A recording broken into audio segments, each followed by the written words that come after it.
మన ప్రభువైన యేసుక్రీస్తు పరిశుద్ధ నామములో ఈ పాడ్కాస్ట్ ద్వారా వాక్యం ఉంటున్న ప్రతి వారికి నా హృదయపూర్వకమైనటువంటి వందనాలు. దేవుని వాక్యం రెండంచులు కలిగినటువంటి వాడిగల ఖడ్గము కంటే పొదునైనది అని మనకు తెలుసు. అయితే నేడు లోకంలో మనం అనేకమైనటువంటి విషయాలు చూస్తాం. అదేతనగా క్రియలు, కనిపించుకునేవి, కనిపించకుండా దాచుకునేవి. క్రియలలో అనేకమైనటువంటి క్రియలు ఉన్నాయి. నేడు వాక్యం సెలవిస్తున్నటువంటి రెండు ప్రత్యేకమైనటువంటి క్రియలను గూర్చి మనం నేర్చుకుందాం. ప్రభు సెలవిస్తున్నారు, మీరు ఈ క్రియలు బయటకు కనిపించనివ్వండి, మరియు ఈ క్రియలు మీరు ఎంత మాత్రం కూడా నీ ఎడమ చేతికి కూడా కనిపించకూడదు అని కొన్ని విషయాల గురించి ప్రభు సెలవిచ్చారు. ఎందుకని కొన్ని కనిపించాలి, కొన్ని కనిపించకూడదు అంటే ఆ క్రియలు బయటికి కనిపించడం చేత అనేకులు ప్రోత్సహించబడతారు. ఈ క్రియలు కనిపించకుండా చేయడం చేత మనం ఆధ్యాత్మికంగా వృద్ధి నొందుతాము, మరియు పరలోకములో మన ధనము, పరలోకములో మన స్థానము, పరలోకములో మన నిధి అధికము చేయబడుతూ ఉంటుంది. దానికి రెండు విషయాలు మనం చూస్తాం. ఒకటి సత్క్రియలు, రెండు నీతి క్రియలు. క్రియలలో ఈ రెండు ప్రతి క్రైస్తవునిలో ఉండవలసినటువంటి అతి శ్రేష్టమైనటువంటి విభాగం. సత్క్రియలు ఉండాలి, నీతి క్రియలు ఉండాలి. సత్క్రియలు అనగా మంచి క్రియలు, సత్ప్రవర్తన, సత్పురుషుడు, సత్క్రియలు, సద్భావం. ఇలా సత్ అనగా మంచి అని దానికి అర్థం. ఈ సత్ప్రవర్తన గురించి వాక్యం ఏం సెలవిస్తుంది, ఈ సత్క్రియలను గురించి వాక్యం ఏం సెలవిస్తుంది అని చూసినట్టయితే మత్తయి సువార్త 5వ అధ్యాయము 16వ వచనం, మనుషులు మీ సత్క్రియలను చూచి పరలోకమందున్న మీ తండ్రిని మహిమపరచునట్లు వారి ఎదుట మీ వెలుగు ప్రకాశింపనీయుడి. ఈ భాగంలో మనం చూస్తాం, మన యొక్క సత్క్రియలు వెలుగు వలె ప్రకాశించాలి అని. ఇక్కడ మనం అనుకుంటాం, చాలా మంది సత్క్రియలు అనగానే మనం ఇచ్చే కానుకలు, మనం ఇచ్చేటువంటి, మనం పెట్టేటువంటి భోజనాలు, మనం దేవుని కొరకు చేసే పని, ఇవన్నీ కనిపించాలి, ఇవన్నీ సత్క్రియలు, అందరికీ చూపించుకోవాలనేటువంటి ఉద్దేశంతో వాటిని బాహాటంగా చేస్తారు.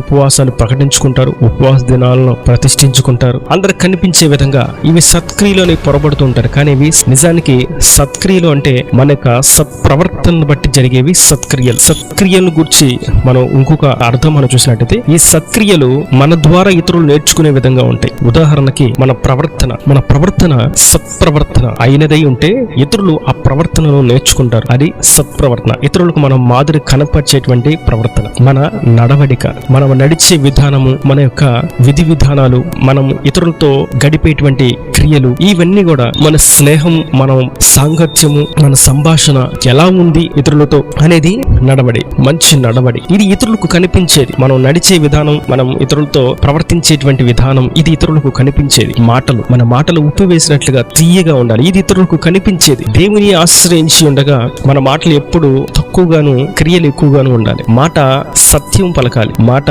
సూటిగా పలకాలి, మాట స్పష్టంగా పలకాలి, మాట అబద్ధం లేకుండా, కపటం లేకుండా పలకాలి. ఇది సంభాషణ. మాటలు, మన మాటలు ఉప్పు వేసినట్లుగా ఇతరులకు ప్రోత్సాహపరిచే విధంగా, ఇతరులకు ఆ మాటలను బట్టి ధైర్యం కలిగే విధంగా మనం మాట్లాడాలి. ఇది మాటలు. తర్వాత మనం చూపులు, మనం ఇతరులను చూసే చూపులు, స్త్రీలను గాని పురుషులను గాని, స్త్రీలు పురుషులను చూసినా, పురుషులు స్త్రీలు చూసినా, లేదా వారికంటే అందంగా అలంకరించబడిన వారిని చూసినా, లేదంటే వారికంటే డబ్బున్న వారిని చూసినా, లేదంటే వారికంటే బలహీనమైనటువంటి స్థితిలో ఉన్న వారిని చూసినా, బీదవారిని చూసినా, ఆ చూపులు ఎలా ఉన్నాయి, ఇది బయటకు కనిపించేది. వీరి సత్క్రియలలో ఒక భాగం చూపులు. మన చూపులు ఎల్లప్పుడూ కూడా దయగా, ఇతరులకు ఆదరణ కలిగించే విధంగా, వారి బలహీనమైనటువంటి స్థితిని ఉజ్జింపచేసే విధంగా మన చూపులు ఉండాలి. మన చూపులు పాపం చేసే వారికి భయాన్ని పుట్టించే విధంగా ఉండాలి. ఇది సత్క్రియలలో బయటకు కనిపించేటువంటి మరొక భాగం. మరొకటి మన వస్త్రధారణ. క్రైస్తవులు మనం చెప్పుకుంటూ ఇది అందరికీ కనిపించాలి, దీని వెల ఎంత, మేము ఎంత విలువైన దాన్ని తీసుకున్నాం, లేదా ఇంత విలువైనటువంటి వస్తువును కొనుక్కున్నాం అని చూపించుకోవడానికి ఈ వస్త్రధారణను మార్చివేసి లోకానుసారంగా ధరింపు చేసుకుంటూ ఉంటే అది సత్క్రియల్లో భాగము కాదు. మన సత్క్రియలు బయటికి కనిపించాలి. వీళ్ళు క్రైస్తవులు అన్న సంగతి వారిని చూసిన వెంటనే గుర్తుకు రావాలి. చాలా మంది అంటారు, వస్త్రాల్లో ఏముండిద్దండి, వస్త్రాల్లో ఏముండదు, వారి ప్రవర్తన బట్టి కదా అని అనుకుంటుంటారు. కానే కాదు. అది వారి యొక్క ప్రవర్తన ఎప్పుడు బయటపడుతుంది, చూడగానే బయటపడదు కదా. వారిని చూడగానే ఎప్పుడు బయటపడుతుంది అంటే వారి యొక్క వస్త్రధారణ, వారి యొక్క వేషం ఎలా ఉంది, వారి యొక్క వస్త్ర అలంకరణ ఎలా ఉంది, అది మంచి వారు అలంకరించుకున్నట్లుగా ఉందా, లేదంటే గొప్పగా డంబంగా అలంకరించుకున్నట్లుందా అనేటువంటి విషయం ఆ వస్త్రధారణలో బయటపడుతుంది. ఇప్పుడు అన్య జనులు చూసినప్పుడు వీరు క్రైస్తవులు, వీరు దేవుని నమ్ముకున్నవారు, వీరు దేవుని సేవ చేస్తారు అనేటువంటి విషయాన్ని గుర్తించాలి. అది మన సత్ప్రవర్తన. మన వస్త్రధారణ కూడా మనల్ని గురించి సాక్ష్యం ఇస్తుంది. తర్వాత మరొకటి సాక్ష్యం. మన సాక్ష్యం మంచి సాక్ష్యం కలిగిందై సువాసన వెదజల్లుతూ ప్రతి వారి చెంతకు చేరాలి. నన్ను అడిగితే బూదిగంతల వరకు సాక్ష్యం వెదజల్లాలి. అంత మంచి సాక్ష్యాన్ని కలిగి ఉండాలి. ఇది సాక్ష్యం బయటకు కనిపించాలి. సాక్ష్యం అంటే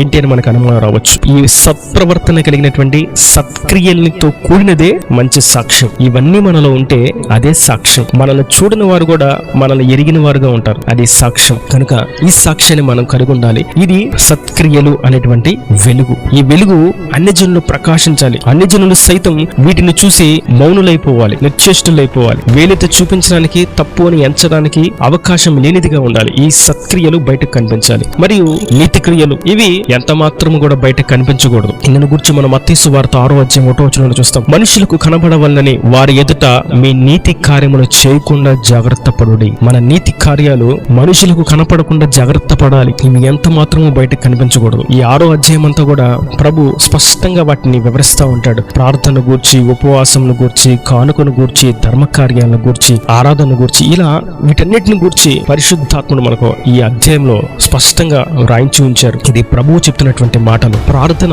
ఇతరులకు కనిపించకూడదు. అనగా మనం చేసే ప్రార్థన చూడొచ్చు ఇతరులు, కానీ వారికి కనిపించాలని మనం చేయకూడదు. మనం చేస్తూ ఉంటే ఇతరులు చూడొచ్చు, కానీ వారు చూడాలి, వీరు చూడాలని మనం ప్రార్థన చేస్తే ఆ నీతి క్రియల ఫలము కోల్పోయినట్లే. వాక్య ధ్యానం. నేను ఈ రోజు ఇన్ని చదివాను, నేను ఈ రోజు ఎంత చదివాను, నేనే బాగా చదివాను, నాకే బాగా జ్ఞానం ఉంది అని డంబానికి అవకాశం ఇవ్వకూడదు. వాక్య ధ్యానం గదిలో మౌనంగా జరగాలి. దాని యొక్క శక్తి సామర్థ్యతలు మన వెలుపటికి బయటకు రావాలి. మరియు దాన ధర్మాలు, ఇతరులకు పెట్టేది, ఇతరులకు మనం అందించేది, ఇతరులకు మనం సహాయం చేసింది, ఇవి బయటకు రానేకూడదు. మరియు ఉపవాస ప్రార్థన, మనము చేసేటువంటి ఉపవాసం ఇతరులకు తెలియకూడదు. ఇవన్నీ నీతి క్రియలు. దేవునికి మనకి మాత్రమే మధ్యలో ఉండాలి, ఇక మరి ఎవ్వరు కూడా మధ్యలో ఉండకూడదు. డైరెక్ట్ గా దేవుని చేతిని పట్టుకొని మనం ఈ క్రియలు చేయాలి. ఒకవేళ దేవుని చేతిని పట్టుకొని మనం వేరే వారి చేతులు పట్టుకుంటే పవర్ అంతా కూడా దేవుని చేతిలోంచి మన చేతిలోకి, మన చేతిలోంచి వారి చేతిలోకి వెళ్ళిపోతుంది. అందుకే ప్రభు అంటారు, మీరు మనుషులకు కనబడవల్లని ఈ నీతి క్రియలు చేసినట్లయితే మీరు ఫలమును అప్పుడే పొందుకున్నారు అంటారు. అనగా ఫలం మన ఎద్దుకు వచ్చింది మనం చేసిన నీతి క్రియలను బట్టి, కానీ అదే ఫలం మనం ఎవరికైతే కనిపించాలని చూసామో వారిలోకి వెళ్ళిపోయింది. అది ఫలము బయటకు వెళ్ళిపోయింది, మనలో నుంచి బయటకు వెళ్ళిపోయింది. అందుకే ప్రభు అంటారు, మీరు ఎవరికి కనిపించకుండా చేయండి. మరియు మీరు కుడి చేత్తో మీరు కానుకిస్తే, కుడి చేత్తో అర్పణిస్తే ఎడమ చేతికి కూడా తెలియకూడదని ప్రభు చెప్తున్నారు. అంటే ఎంత గూఢంగా మనం ఈ పనులు చేయాలనేటువంటి విషయాన్ని మనం గుర్తించాలి. మరొక విషయాన్ని మీకు గుర్తు చేస్తా. ఈ నీతి క్రియల యొక్క ప్రభావమే, ఈ నీతి క్రియల యొక్క వెలిగే సత్క్రియలు. ఈ నీతి క్రియలు ఎవరి లోపలైతే ఉంటాయో వారి బయట ఈ సత్క్రియలు ఉంటాయి. అందుకే ప్రభు అంటారు, క్రియలు లేని విశ్వాసం మృతము. అనగా మీరు లోపల నీతి క్రియలు లేకుండా బయటకు సత్క్రియలు చేసినా వ్యర్థమే. బయటికి సత్క్రియలు లేకుండా మీరు లోపల నీతి క్రియలు చేసినా వ్యర్థమే. అందుకే యాకోబు భక్తుడు పరిశుద్ధాత్మ పూర్ణుడై చెప్తున్నాడు 2వ అధ్యాయంలో, క్రియలు లేని విశ్వాసము మృతమే. మృతమైనవి. ఈ సత్క్రియలు లేకుండా నీతి క్రియలు చేసిన, నీతి క్రియలు లేకుండా సత్క్రియలు చేసిన రెండు మృతమే. కాబట్టి రెండు ఉండాలి మనలో.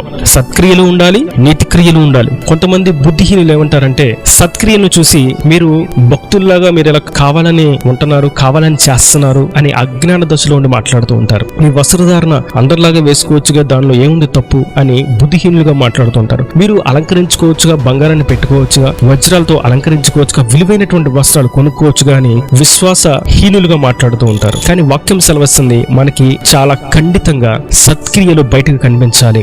నా వస్త్రధారణ బట్టి నా దేవునికి మహిమ రావాలి, నా ప్రవర్తనను బట్టి నా దేవునికి మహిమ రావాలి, నా నడవడికను బట్టి నా దేవునికి మహిమ రావాలి, నా మాటలను బట్టి నా దేవునికి మహిమ రావాలి, నా చూపులను బట్టి నా దేవునికి మహిమ రావాలి, నా సాక్ష్యాన్ని బట్టి నా దేవునికి మహిమ రావాలని ఈ సత్క్రియలను మనం గట్టిగా పట్టుకొని బయటకు వెదజల్లాలి. ఇవి ఎలా వెదజల్లబడతాయి అంటే, మన లోపల ప్రార్థన, మన లోపల వాక్యం, మన లోపల ప్రతిష్టత, మన లోపల విశ్వాసం కనిపించకుండా చేసేటువంటి 4 గోడల మధ్య చేసేటువంటి ఆ గదిలో చేసేటువంటి జ్యోతి కొరకు సిద్ధపరుచినటువంటి ఆ యొక్క నూనె వలె, తైలము వలె, ఒత్తు వలె సిద్ధపరిచి బయటకు తీసుకొస్తే అది కాంతి వలె వెదజల్లుతుంది, ప్రజ్వలింప చేయబడుతుంది. క్రైస్తవునికి మదిలో వాక్యం ఉండాలి, గదిలో ప్రార్థన ఉండాలి, వీధిలో సాక్ష్యం ఉండాలని చాలా అద్భుతమైనటువంటి మాట. కానీ వాక్యం సెలవిస్తుంది, మీకు సత్క్రియలు బయటకు కనిపించాలి, నీతి క్రియలు మీ లోపలే ఉండాలి. 3 చోట్ల ఉండే కాదు, 2 చోట్లే. సత్క్రియలు బయటికి, నీతి క్రియలు లోపలికి. మీ లోపల ఎప్పుడైతే నీతి క్రియలు ఉంటాయో మీ బయట ఆటోమేటిక్ గా దానికి ప్రతిబింబంగా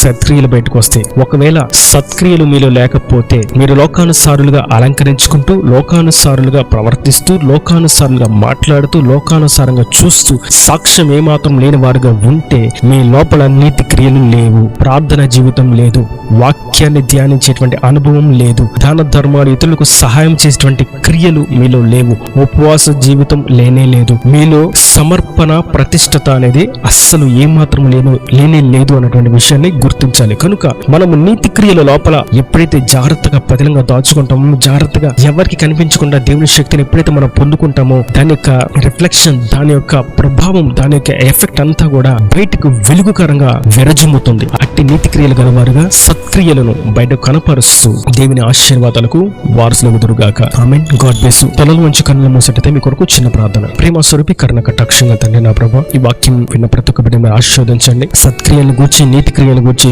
ఎంతో స్పష్టంగా మాకు తెలవించినందుకు స్తోత్రములు తండ్రి. నీతి క్రియలు మా లోపల దాచుకోవాలని, ఎవరికి తెలియకూడదని, సత్క్రియలు బయటకు కనబడాలని మీరు సెలవిచ్చారు. అట్టి విధంగా ప్రతి క్రైస్తవుడు జీవించినట్టుగా కృప దయచేయండి. అందులో ఏది తక్కువైనా కూడా అది సంపూర్ణము కాదని మీరు సెలవిచ్చారు తండ్రి. రెండు కలిగిన వారుగా ప్రతి ఒక్క బిడ్డ ఉండినట్టుగా నిండాలుగా దీవించండి. సమస్త కొదువులను తీర్చి సమృద్ధిని దయచేసి అక్కడ రాజ్యాన్ని సిద్ధపరచమని, ఏ మాత్రం అపవాది మాటలు దొంగిలించకుండా ఎల్లవేళలా ఈ మాటలు గుర్తున్నట్లుగా వారి హృదయ పలకల మీద మీరు ముద్రించి కృప దయచేసి సహాయం దయచేయమని యేసు పరిశుద్ధులను ప్రార్థించి వేడుకుంటున్నాను తండ్రి. ఆమేన్. ఆమేన్.